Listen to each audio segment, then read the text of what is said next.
వందే మాతరం మాతరం Vande Mataram Suman TV వాళ్ళకి కూడా complaint చేస్తాం. ఆ ఫ్రాడ్ టీవీ ఛానల్తో మళ్ళీ జగదీశ్వర్ రెడ్డికి ప్రమోట్ చేయడం కోసమని ఆయన జనాల ఫుల్ టైం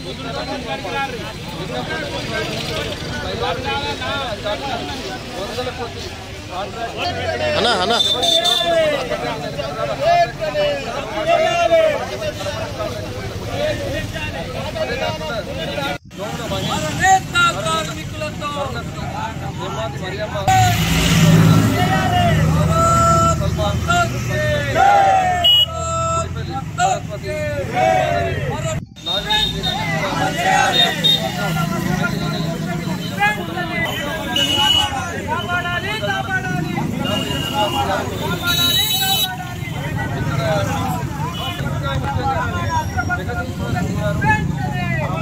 ఉన్న వాళ్ళని ఆగారం లేకుండా ఉన్న వాళ్ళని కూడా లేకుండా ఉన్న వాళ్ళని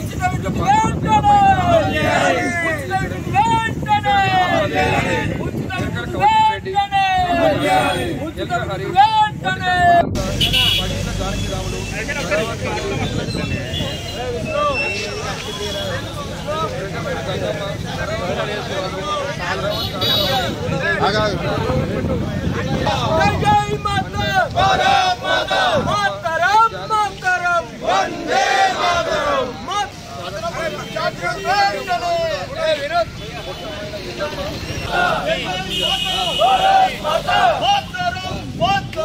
వందే మాతరం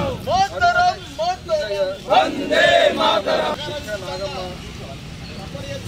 వంగాటి పద్మ అన్న ఇటు చూడండి రమాదేవి ఇందులో ఫుల్ టైం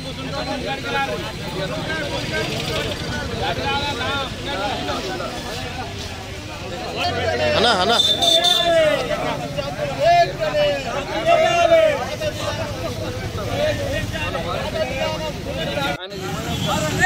కార్మికులతో ఖమ్మంలో ఉండే అతన్ని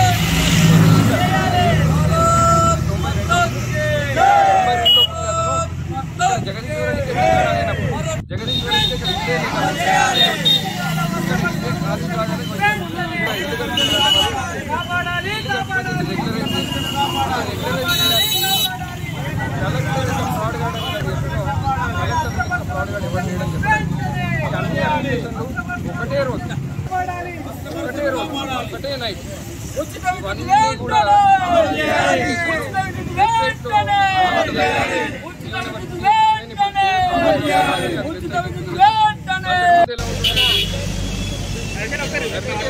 అంటే దాన్ని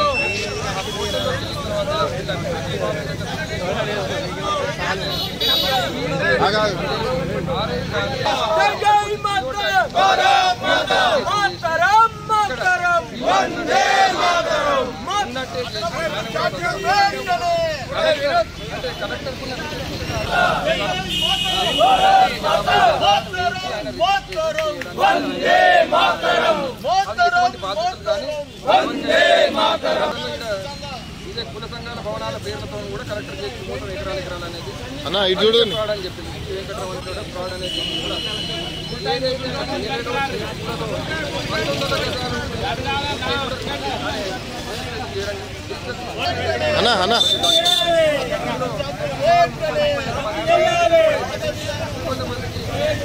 అలానే పెండింగ్ లో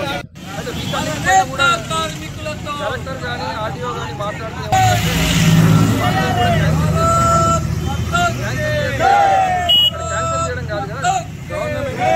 సిరిసిల్ల వస్త్ర పరిశ్రమ గత పాలకుల చేతిలో సంక్షోభానికి గురైన విషయాన్ని పెద్దలు ఇప్పుడే చెప్పినారు.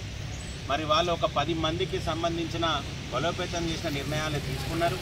కానీ ఏదైతే అందరికీ వస్త్ర పరిశ్రమకు సంబంధించిన ప్రతి ఒక్కరికి లబ్ధి చెందే విధానాన్ని వాళ్ళు రూపొందించలేదు. అదే రకంగా వారి ద్వారా సంక్షోభం గురైన వస్త్ర పరిశ్రమను ఈరోజు ఉన్న ప్రభుత్వం సరైన నిర్ణయాలు తీసుకోలేక విద్యుత్లో రాయితీని తగ్గించి అదే రకంగా ఇంకా కావాల్సిన కార్యక్రమాలు చేయకుండా ఈ వస్త్ర పరిశ్రమ బలోపేతానికి కావాల్సిన కార్యక్రమాలు చేయకుండా ఏదైతే సంక్షోభానికి గురయ్యే పరిస్థితి ఉందో దాన్ని ప్రభుత్వానికి మేలుకొల్పు దిశగా ఈరోజు ఈ కార్యక్రమం భారతీయ జనతా పార్టీ పట్టణ శాఖ ఆధ్వర్యంలో తీసుకోవడం అభినందనీయం. మరి ఇకనైనా ఈ ప్రభుత్వం ఏదైతే ఉందో దీంతోటైనా కనువిప్పు కలిగి వస్త్ర పరిశ్రమ బలోపేతానికి అభివృద్ధికి కార్యక్రమాలు తీసుకోవాలి. పార్టీలకు అతీతంగా ప్రతి పార్టీలో ఉన్న వస్త్ర పరిశ్రమకు సంబంధించిన పెద్దలందరినీ ప్రభుత్వం పిలిచి మరి ఏ రకంగానైతే ప్రణాళికలు చేస్తే వస్త్ర పరిశ్రమ బలోపేతం అవుతుందో అలాంటి నిర్ణయాలు తీసుకొని మరి వస్త్ర పరిశ్రమను బలోపేతం చేయడం కోసం దీనికి సంబంధించిన వ్యవస్థను బలోపేతం కోసం నిర్ణయాలు తీసుకోవాలని భారతీయ జనతా పార్టీ నుండి డిమాండ్ చేస్తున్నాం. భారత్ మాతాకి జై.